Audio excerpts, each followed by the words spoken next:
आपकी जिंदगी में भी कभी ना कभी कोई ना कोई मौका जरूर आया होगा ना, लेकिन आपने उसे यह सोचकर जाने दिया कि इस बार नहीं, अगली बार से कुछ बड़ा करेंगे। बस यहीं से शुरू होती है आपकी लाइफ की सबसे बड़ी गलती। अक्सर हम मौके को इसीलिए नहीं पहचान पाते क्योंकि हमारे अंदर नॉलेज की कमी होती है। हमारी जिंदगी में बहुत से मौके आते हैं, बस जरूरत है हमें उन्हें सही तरीके से पहचानने की और सही तरीके से उसे इस्तेमाल कर आगे बढ़ने की। आप अपनी लाइफ में इस गलती को करने से बच सके, इसीलिए ये स्टोरी एंड तक जरूर देखिएगा। एक समय की बात है, कृष्णापुर गांव में एक बहुत बड़ा सेठ रहता था। एक दिन उसकी इच्छा उसके सबसे करीबी मित्र से मिलने की हुई। वह उसके गांव की तरफ चल पड़ा, जो कि काफी दूर भी था। रास्ते में एक घना जंगल पड़ता था। उस जंगल में खूंखार जानवरों की तो कमी ही नहीं थी। अचानक वह जंगल में रास्ता भटक गया। रात भी होने लगी थी। तभी उसे जंगल में एक कुटिया नजर आती है। वह उस कुटिया के पास जाकर देखता है एक व्यक्ति भोजन पका रहा था। सेठ उस व्यक्ति से कहता है कि मैं रास्ता भटक चुका हूँ, क्या मैं रात तुम्हारी कुटिया में गुजार सकता हूँ? वह व्यक्ति सेठ से कहता है, हाँ हाँ, क्यों नहीं, कृपया आप इसे अपना ही घर समझे।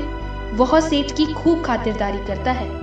सेठ भी बहुत प्रसन्न था। सुबह हो जाती है। सेठ अपने दोस्त के गांव की तरफ रवाना होने से पहले उस व्यक्ति से कहता है, तुमने मेरी बहुत मदद की है, मैं तुमसे बहुत खुश हूँ, मैं तुम्हें अपना चंदन वन भेंट करता हूँ। वह व्यक्ति बहुत खुश होता है और सेठ का आभार व्यक्त करता है। सेठ अपने मित्र से मिलकर बहुत खुश होता है। कुछ समय अपने मित्र के पास गुजारने के बाद वह अपने गांव लौट आता है। काफी समय व्यतीत हो चुका था।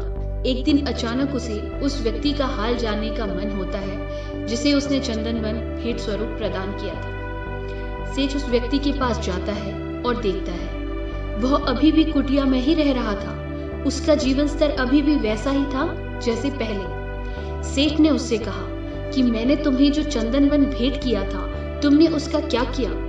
वह व्यक्ति कहता है कि मैं रोज एक चंदन वृक्ष को काटता था और उसे जलाकर जो कोयला निकलता उसे मैं बाजार में बेचता था। यह सुनकर सेठ अपना माथा पीटने लगता है। वह उस व्यक्ति से कहता है, क्या तुम्हें चंदन का महत्व पता नहीं था कि यह कितनी कीमती वस्तु है? चंदन के एक वृक्ष की तुलना तुम कई लाखों रुपयों से कर सकते हो और तुमने पूरा चंदन वन जलाकर उसे कोयले के भाव में बेच दिया। यह सब सुनकर उस व्यक्ति को बहुत दुख होता है। वह अब अच्छी तरह से समझ गया था कि उसने अपने ज्ञान के अभाव के कारण कितनी बहुमूल्य चीज जो उसके पास थी उसे खो दिया। सेठ व्यक्ति से कहता है कि अब जो नष्ट हो चुका वह तो वापस आने वाला है नहीं। अब जो तुम्हारे पास 2-4 चंदन वृक्ष बचे हैं उन पे मेहनत करो और अपने जीवन को सुखमय बनाओ। इसके अलावा तुम्हारे पास कोई और रास्ता भी नहीं है।